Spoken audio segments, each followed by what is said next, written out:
अस्सलामुअलैकुम, welcome to my channel. आज ये पकाएं विद एनी ख़ान। तो आज जो रेसिपी मैं आप लोगों के लिए लेकर आई हूँ वो दम के कीमे की है। तो चलिए रेसिपी स्टार्ट कर लेते हैं। हाफ़ के जी ये मैंने बारीक मशीन का कीमा ले लिया है। मशीन से निकलवा लीजिएगा आप भी।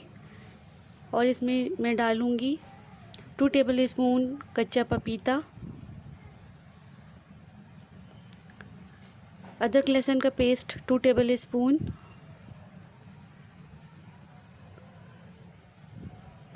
सौंफ है 1 टेबल स्पून, इसको मैंने पीस लिया है।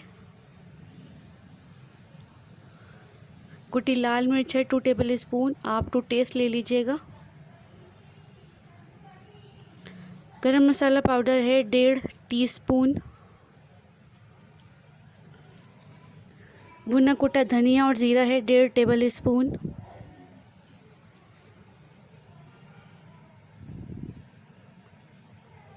फोर टेबल स्पून ये चने हैं, चनों को मैंने पीस लिया था। अगर आप चनों का यूज़ करना ना चाहें तो 4 टेबल स्पून बेसन को भूनकर इसमें डाल दीजिएगा।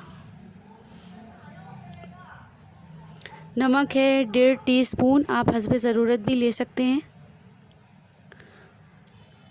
अब इन तमाम चीज़ों को मिक्स कर लीजिएगा और मैरिनेट के लिए रख दीजिएगा 2 घंटे के लिए।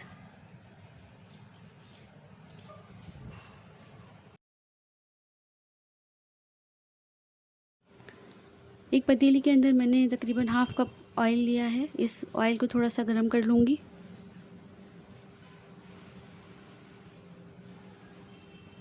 जब ऑयल थोड़ा सा गर्म हो जाए तो इसमें एक दरमियानी साइज़ की प्याज को फ्राई कर लीजिएगा।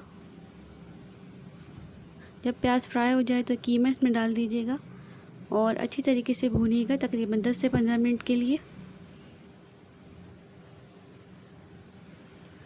ताकि जो कीमे की एक स्मेल होती है वो ख़त्म हो जाए और अच्छी सी खुशबू आने लगे। अब इसमें हाफ़ कप के करीब पानी डाल दीजिएगा। या अगर आपको ज़्यादा की ज़रूरत हो थोड़ी तो ज़्यादा डाल लीजिएगा, कम की ज़रूरत हो तो कम डाल लीजिएगा। ये देख लीजिए इतना होना चाहिए।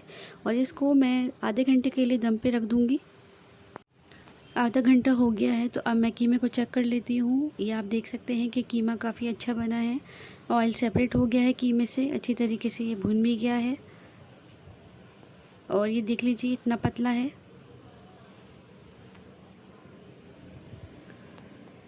तो अब मैंने पहले ही एक कोयले को दहका लिया था, अब मैं इसको स्मोक दूंगी।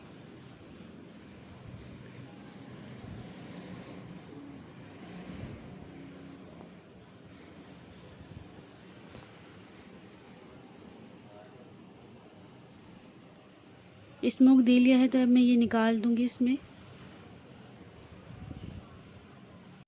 कीमे को मैंने डिश आउट कर लिया है तो अब मैं इसके ऊपर हरा धनिया डालूंगी। थोड़ा सा हरा धनिया स्प्रिंकल कर दीजिएगा।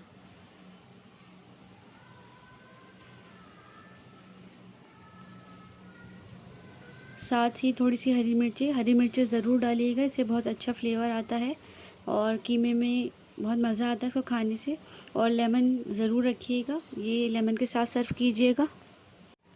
यहाँ दम का कीमा बनकर रेडी है। अगर कि आपको ये रेसिपी पसंद आ जाए तो प्लीज़ लाइक कर दीजिएगा। अगर आप मेरे चैनल पे न्यू हैं तो सब्सक्राइब भी कर दीजिएगा। बेल आइकन को हिट करना भी मत भूलिएगा।